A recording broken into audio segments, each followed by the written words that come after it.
Zelensky white house गए थे मिलने के लिए अमेरिकन प्रेसिडेंट से, तो अमेरिकन प्रेसिडेंट और वाइस प्रेसिडेंट दोनों ने उनको बेइज्जत किया था। और एक तरह से वो बहुत ही और पूरी दुनिया ने उसको देखा था कि जिस तरह से उन लोगों के बीच में टॉक हुआ था। भारत जो है सो रशा जिस समय अमेरिका से बहुत अच्छे रिश्ते में भी भारत था, उस समय भी भारत उससे तेल ले रहा था। बाइडेन प्रशासन को ये मालूम था कि भारत उससे तेल ले रहा है, तो रशिया के इकोनॉमी को बचाने में एक तरह से भारत ने सीधे तौर पर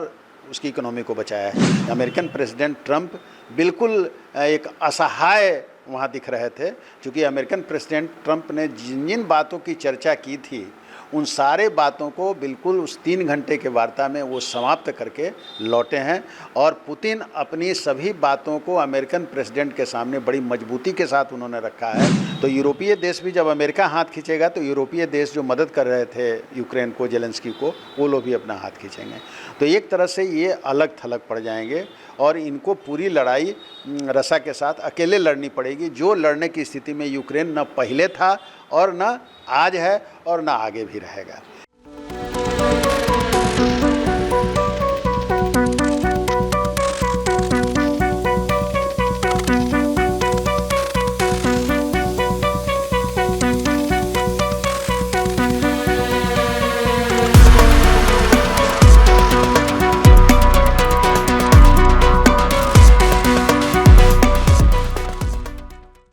नमस्कार, आप देखना शुरू कर चुके हैं फर्स्ट लुक बिहार। मैं निशा श्री और फर्स्ट लुक बिहार में हम आपको दिखाते हैं वो खबरें जो जानना ज़रूरी है। और अभी सबसे ज़्यादा जो हलचल बनी हुई है हर एक मीडिया चैनल में, वो है ट्रंप, पुतिन, जेलेंस्की और भारत। और इसमें जो अभी ट्रंप का जो रवैया है हमारे साथ, जिसमें कि ट्रंप ने हमारे ऊपर यानी भारत के ऊपर जो है वो 50% टैरिफ लगा दिया है, जो भी एक्सपोर्ट इंपोर्ट होगा इन सारी चीज़ों के ऊपर, यानी उससे हमारा भी व्यापार जो है वो प्रभावित हो रहा है। जो कारण उसके पीछे दिए जा रहे हैं वो हमारे साथ यानी भारत के साथ रशिया के संबंध, रशिया के साथ तेल खरीदना, इन चीज़ों को। लेकिन फिर दुनिया ने देखा कि कल ट्रंप और पुतिन अलास्का में मिलते हैं और वहाँ पे ट्रंप बड़े ही स्वागत के अंदाज़ में, बड़े ही दोस्ताना अंदाज़ में पुतिन से मिलते हैं। तो हमारे और आपके जैसे आम जनता के दिमाग में ये बात आती है कि एक तरफ दुश्मनी चल रही है, एक तरफ नफ़रत की बातें चल रही हैं, टैरिफ लगाए जा रहे हैं, और एक तरफ इतना फ्रेंडली जेस्चर। तो ये सारी बातें हमारी और आपकी समझ में थोड़ा सा उलझन पैदा करती हैं। इन बातों को सुलझाने के लिए कि क्या है ये पूरा मसला, क्यों अलास्का को चुना गया मीटिंग के लिए, और क्या सारी बातें हुई ट्रंप और पुतिन के बीच में, ये सारी बातें बताने के लिए हमारे साथ स्टूडियो में उपस्थित हैं हमारे राजनीतिक विश्लेषक प्रोफेसर अरुण कुमार सिंह। और सर, हम सबसे पहले आपसे यही जानना चाहेंगे कि ये क्या है मसला। इतने कट्टर दुश्मन एक कोल्ड वॉर की स्थिति से हमेशा गुजरते रहते हैं, और इन दोनों के बीच कल मीटिंग हुई अलास्का में, क्या सारी बातें हुई और क्यों हुई ये बातें, इसके बारे में एक बैकग्राउंड। देखिए, ऐसा है कि जो ये यूक्रेन और रशिया एक समय में यूएसएसआर के पार्ट थे दोनों, यानी यूएसएसआर की राजधानी मॉस्को में थी, जो अब रूस की राजधानी है, और यूक्रेन उसका सबसे नज़दीकी यूरोपियन देश था। कालक्रम में सब लोग आप लोग जानते हैं कि सोवियत संघ बिखर गया और सोवियत संघ से अलग होके कई देश बने। सेंट्रल एशिया के सारे देश सोवियत संघ से ही टूटकर बने हुए हैं, और उसी क्रम में यूक्रेन भी अलग हुआ। लेकिन यूक्रेन के अलग होने के बाद भी कुछ ऐसे जगहें थीं यूक्रेन के अंदर जहाँ जिनकी एफिनिटी रशिया के साथ थी, और वो लगातार प्रयासरत थे कि वो रशिया के साथ चले जाएं। और इसी क्रम में क्रीमिया विवाद, आप जानते हैं कि क्रीमिया विवाद हुआ था, जिसको क्रीमिया को सोवियत रशिया ने उसको कैप्चर करके अपने साथ मिला लिया था। हालांकि उसको किसी दुनिया के किसी देश ने अभी मान्यता नहीं दी हुई है, लेकिन ये काम क्रीमिया संकट आया, और उस क्रीमिया संकट में जो रशिया था वो जो है उसने उसको कैप्चर करने का काम किया।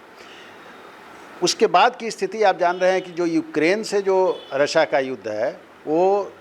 जो चल रहा है अभी, वो इसलिए उसकी शुरुआत इसलिए हुई कि रशिया का कहना था कि ये यूक्रेन जेलेंस्की के नेतृत्व में नाटो आप समझते हैं कि नाटो का फुल फॉर्म होता है नॉर्थ एटलांटिक ट्रीटी ऑर्गेनाइजेशन। ये अमेरिका ने अपने यूरोपीय साझेदारों के साथ इस समझौते को किया था सोवियत संघ के खिलाफ। तो अब तो सोवियत संघ रहा नहीं, लेकिन नाटो है, और नाटो का ही उदय ही हुआ है सोवियत संघ के खिलाफ, जो अब रशिया जिसको रिप्रेजेंट करता है।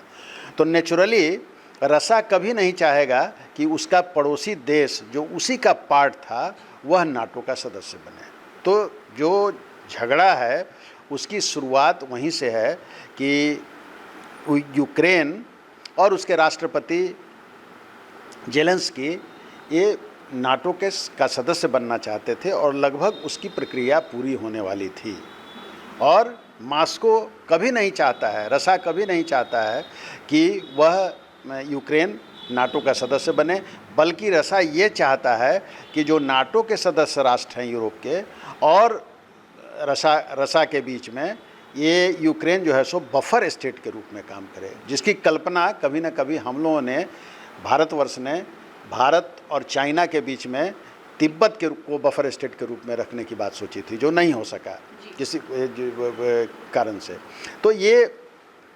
तो अब सोच ही बिल्कुल अलग है कि एक देश जो है वो नाटो का सदस्य बनना चाहता है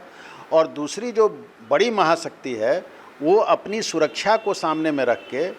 वो उसको बफर स्टेट बनाए रखना चाहता है, और नाटो का सदस्य तो उसको हरगिज नहीं बनने देना चाहता है। अब जो लड़ाई हुई उस समय राष्ट्रपति बाइडेन थे और उनकी सोच कुछ अलग थी, और उन्होंने एक तरह से जेलेंस्की को पूरी मदद की।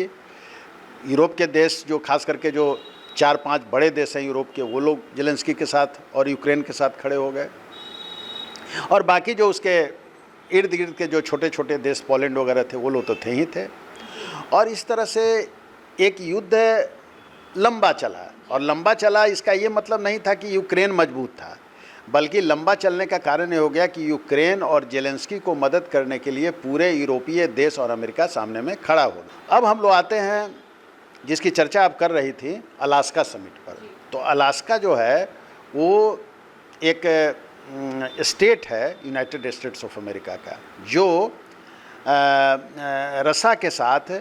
समुद्र की सीमाओं से जुड़ता है, और वहाँ पर समुद्र की सीमा जो है सो बहुत पतली हो जाती है। तो नियरेस्ट पॉइंट पर वो अलास्का है। कहा जाता है कि कभी अलास्का जो था वो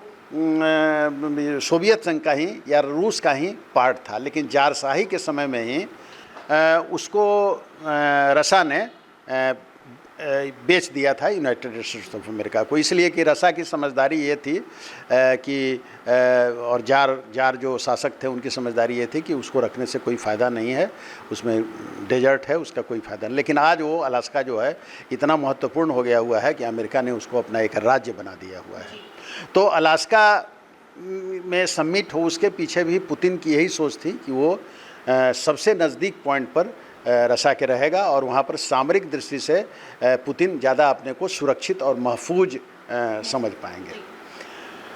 तो ये जो 15 अगस्त के दिन ये समिट हुआ, और आपने देखा और पूरी दुनिया ने देखा कि किस तरह से समिट के पहले के ट्रम्प एक दूसरे ट्रम्प थे। जब उन्होंने कहा कि उन्होंने एक तरह से धमकी भरे अंदाज में कहा कि मैं जा रहा हूँ और मैं जो है सो सीज फायर कराऊँगा, और अगर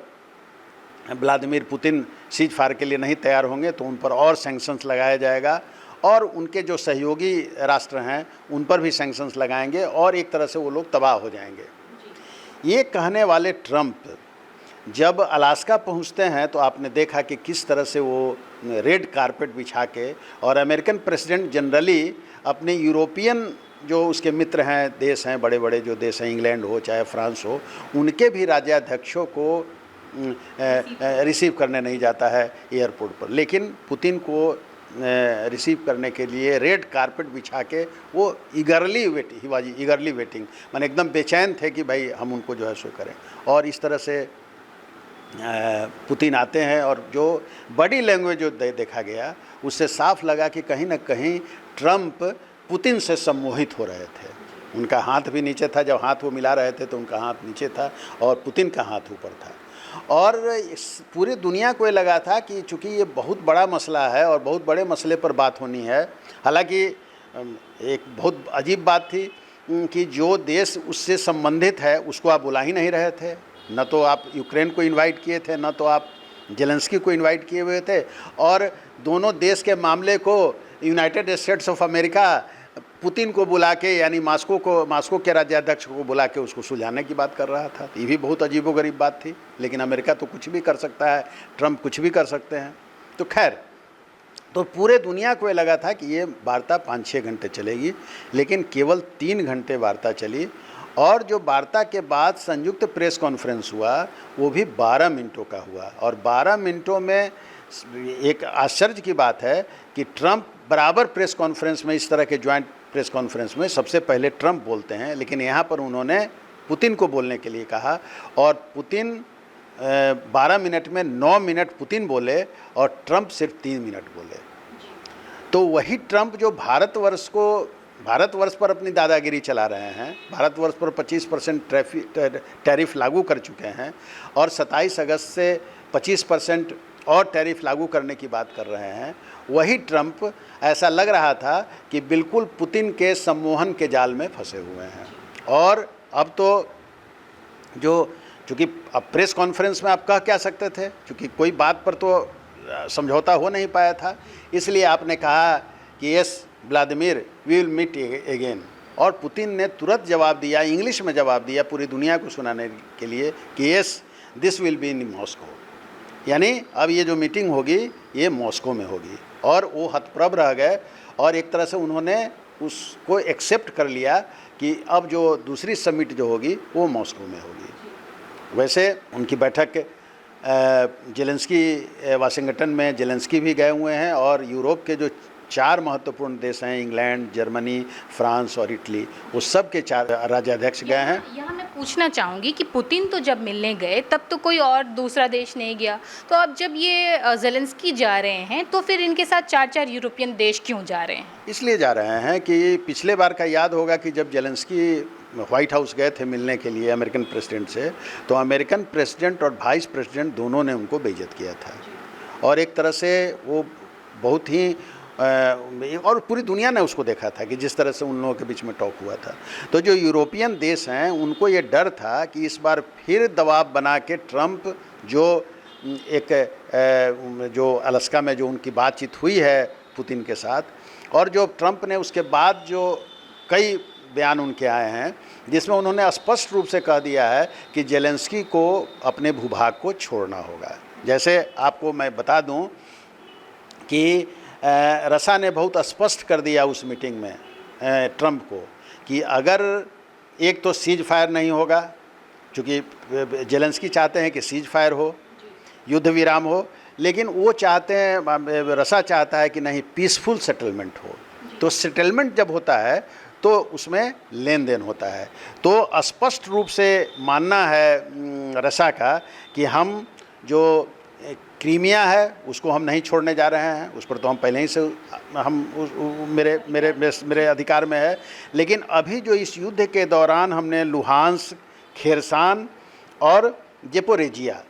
ये जो 3 जो जगह है जिसको कि हमने अपने कब्जे में किया है, हम उसको भी नहीं छोड़ने जा रहे हैं, इसलिए कि ये सभी हमारे सामरिक और ऐतिहासिक दृष्टि से महत्वपूर्ण है।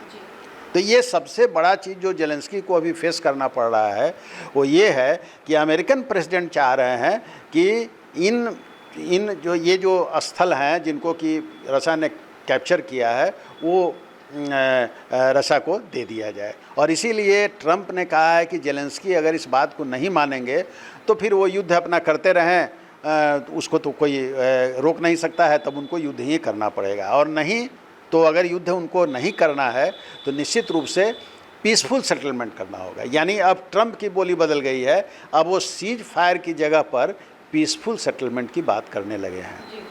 और इसीलिए उन्होंने जेलेंस्की और अपने यूरोपियन साझीदारों को बुलाया भी है कि वो पुतिन से जो उनकी बात हुई है उसके आधार पर यहाँ बात करके और उन लोगों को एक रास्ता निकाल के पीसफुल सेटलमेंट की ओर ले जा सकें। लेकिन अब ऐसा लगता है कि किसी भी राज्याध्यक्ष के लिए, वो चाहे जेलेंस्की हो या कोई दूसरे हों, उनके लिए एक संप्रभु राष्ट्र के लिए अपनी टेरिटोरी को किसी दूसरे देश को देना, ये हमको ऐसा नहीं लगता है कि ये संभव हो पाएगा, और जेलेंस्की अभी तक अड़े हुए हैं कि हम ऐसा काम नहीं करेंगे। नाटो के कहाँ तक, जहाँ तक सदस्य बनने की बात है तो उस पर सहमति बन जा सकती है कि ठीक है, मॉस्को ये यूक्रेन जो है सो नाटो का सदस्य देश नहीं बनेगा। सैंक्शंस वगैरह पर भी देखिए, अभी थोड़ा सा भारतवर्ष पर जो सैंक्शन है उस पर उन्होंने कहा है ट्रंप ने कि नहीं, अब हम जो है सो इस पर फिर से पुनर्विचार करेंगे। तो ये सब मामले सुलझ सकते हैं, लेकिन ये जो टेरिटोरी को देने वाली बात है, ये लगता है कि एक बहुत ही मामला ये गंभीर है, और मुझे ऐसा नहीं लगता है कि कोई भी संप्रभु राष्ट्र का राज्याध्यक्ष इस बात को मानेगा। ये जो पूरी बात है, इसमें एक तरह से जो ट्रंप अपनी एक छवि बनाना चाहते हैं कि वो सीज़ फायर के देवता बनना चाहते हैं, कि जैसे कि वो शांति स्थापित करते हैं हर एक युद्ध में, तो ये इमेज तो पुतिन ने एक तरह से धाराशायी कर ही दिया है। लेकिन ये जो पूरी बातचीत हुई है, और आज जब ज़ेलेंस्की की भी बातचीत हो रही है वॉशिंगटन में, तो कुछ लोगों का कहना है कि ये सारी बातचीत का नतीजा अल्टीमेटली भारत पे अच्छा प्रभाव डालेगा। क्या अच्छा प्रभाव पड़ने वाला है भारत पे? नहीं, भारत जो है सो जिस समय अमेरिका से बहुत अच्छे रिश्ते में भी भारत था, उस समय भी भारत उससे तेल ले रहा था। बाइडेन प्रशासन को ये मालूम था कि भारत उससे तेल ले रहा है, तो रशिया के इकोनॉमी को बचाने में एक तरह से भारत ने सीधे तौर पर उसकी इकोनॉमी को बचाया है। और भारत ने न केवल उसकी इकोनॉमी को बचाया है बल्कि यूरोप की इकोनॉमी को भी बचाया है, क्योंकि भारत ने उस तेल को रिफाइंड करके यूरोपीय देशों के सामने यूरोपीय देशों को बेचा है, और इस पर कहीं ना कहीं जो बाइडेन प्रशासन था उसकी सहमति थी। तो इसलिए भारतवर्ष भी विन विन पोजीशन में है, क्योंकि भारतवर्ष की दोस्ती इस मामले पर सैंक्शंस लगाने के कारण सोवियत संघ से जो थोड़ा सा रसा जो चीन से ज़्यादा नज़दीक हो रहा था, और कहीं ना कहीं उसके चलते पाकिस्तान भी उसके नज़दीक होने का प्रयास कर रहा था, एक बार फिर से वो पुराने जगह पर आ गया, जिसमें कि वो भारतवर्ष को अपना मजबूत सहयोगी और एलाई के रूप में मानने लगा। यहाँ पर देखने वाली बात ये है कि विन विन पोजीशन यानी जीत वाले पोजीशन में कौन रहा। तो निश्चित रूप से एक अंतर्राष्ट्रीय राजनीति को जानने वाला व्यक्ति निश्चित रूप से कहेगा कि ये जो अलास्का का समिट हुआ है उसमें विन विन पोजीशन में व्लादिमीर पुतिन भी रहे हैं। ये अमेरिकन प्रेसिडेंट ट्रंप बिल्कुल एक असहाय वहाँ दिख रहे थे, क्योंकि अमेरिकन प्रेसिडेंट ट्रंप ने जिन जिन बातों की चर्चा की थी उन सारे बातों को बिल्कुल उस 3 घंटे के वार्ता में वो समाप्त करके लौटे हैं, और पुतिन अपनी सभी बातों को अमेरिकन प्रेसिडेंट के सामने बड़ी मजबूती के साथ उन्होंने रखा है, और मजबूती के साथ ही नहीं रखा है बल्कि उनको कन्विंस भी किया है, जो कि बाद में जब उनके बयान आए हैं उससे ऐसा लग रहा है। जहां भारतवर्ष की स्थिति है, निश्चित रूप से जब ट्रंप ने कहा है कि हम अब 25% एक्स्ट्रा टैरिफ जो हम लगाने वाले थे हम उस पर पुनर्विचार करेंगे, मुझको ऐसा लगता है कि ये टैरिफ वगैरह की बात भी धीरे धीरे ये समाप्त हो जाएगी, क्योंकि ये ट्रंप जो हैं वो किसी भी तरीके से पुतिन को नाराज़ नहीं करना चाहते हैं, और वो चाहते हैं कि अगर दो जो महाशक्तियां हैं जो पहले हुआ करती थी जब यूएसएसआर भी था, तो ये दोनों महाशक्तियां अगर के बीच में अगर कोई एक स्थिति कोई बनती है अगर, तो वो जो है सो पूरे विश्व के लिए और व्यक्तिगत रूप से ट्रंप के लिए आगे चल के फ़ायदेमंद होगा। और फिर एक और सवाल आता है जनता के मन में, जब हम न्यूज़ चैनल्स में देखते हैं कि ट्रंप जो है वो एक तरह से कॉर्नर्ड हो गए हैं। ट्रंप और ज़ेलेंस्की दोनों की बात होती है कि ये कॉर्नर्ड हो गए हैं, जिस तरह की वर्ल्ड सिचुएशन अभी बनी हुई है। तो किस तरह से कॉर्नर्ड हुए हैं ये बात समझाइए। और दूसरी बात ये कि अब क्या स्टेप होना चाहिए अगर इस वॉर को सचमुच में अगर रिजॉल्व करना है, क्योंकि कोई भी देश है या भी कोई भी जो साम्राज्य है वो ये नहीं चाहेगा कि युद्ध चलते रहें। तो फिर अल्टीमेटली एक राजनीतिक विश्लेषक के नज़रिए से आपको क्या लगता है कि क्या कंक्लूडिंग हो सकता है डिसीजन? देखिए, ऐसा है कि इसमें जो मुझे ऐसा लग रहा है कि कहीं ना कहीं जेलेंस्की को कुछ कॉन्सेशंस देने होंगे, और चूँकि अमेरिका अब धीरे धीरे आपने देखा है कि अमेरिका ने एड भी कट किया है। जेलेंस्की को अमेरिका जितना एड दे रहा था अब ट्रंप प्रशासन नहीं दे रहा है, और यूरोपीय देश भी अब समझने लगे हैं कि ये हमारे ऊपर बर्डन हो रहा है। तो यूरोपीय देश भी जब अमेरिका हाथ खींचेगा तो यूरोपीय देश जो मदद कर रहे थे यूक्रेन को, जेलेंस्की को, वो लोग भी अपना हाथ खींचेंगे। तो एक तरह से ये अलग थलग पड़ जाएंगे और इनको पूरी लड़ाई रसा के साथ अकेले लड़नी पड़ेगी, जो लड़ने की स्थिति में यूक्रेन न पहले था और न आज है और न आगे भी रहेगा। इसलिए निश्चित रूप से जो स्थिति अभी बन गई हुई है और जो ट्रंप का जिस तरह का, चूँकि देखिए एक टर्की ने भी एक प्रयास किया था और टर्की में दोनों यूक्रेन और रशिया दोनों के प्रतिनिधि जाके वहाँ मिले थे और लगभग एक समझौते पर लोग पहुँच गए हुए थे। लेकिन उस समय अमेरिका ने यूक्रेन को ये कह दिया कि नहीं, हम आपके साथ खड़े हैं, तो क्यों आप समझौता कर रहे हैं, और वो समझौता से यूक्रेन पीछे हट गया था। तो एक बहुत बड़ी अपॉर्चुनिटी यूक्रेन उस समय खो दिया, जबकि टर्की इस प्रयास में लगा हुआ था। तो मुझको ऐसा लगता है कि अब कहीं ना कहीं फिर उसी स्थिति में, बल्कि उससे ख़राब स्थिति में जेलेंस्की अब आ गए हैं और उनको कहीं ना कहीं अपने टेरिटोरी के साथ जब तक वो समझौता नहीं करेंगे, अब वो समझौता जिस तरह से भी हो, अनऑफिशियली उसको मान लें या ऑफिशियली मान लें, लेकिन उनको टेरिटोरी कहीं ना कहीं यूक्रेन को गंवानी पड़ेगी और वो तभी जाकर ये कंप्लीट सॉल्यूशन इस का हल का निकल पाएगा। तो ये थी तमाम बातें यूक्रेन रशिया के बीच हो रहे जो पिछले 3 साल से युद्ध चल रहे हैं, और अभी भी पता नहीं आगे की क्या स्थिति होगी, लेकिन इसमें अमेरिका का क्या रोल है, बाकी यूरोपियन देशों का क्या रोल है और भारत पे इसका क्या प्रभाव पड़ेगा, इसकी एक छोटी मोटी जो जानकारी होती है, एक अंडरस्टैंडिंग जो होती है, ओवरव्यू, वो हमने आपके सामने प्रस्तुत करने की कोशिश की। और इन तमाम जानकारियों के लिए प्रोफेसर अरुण कुमार सिंह को बहुत बहुत धन्यवाद। आपको भी बहुत धन्यवाद। तो इसी तरह से और भी देश दुनिया की खबरें हम आपके सामने लाते रहेंगे। आप देख रहे थे फर्स्ट लुक बिहार। अभी के लिए दीजिए इजाज़त। धन्यवाद।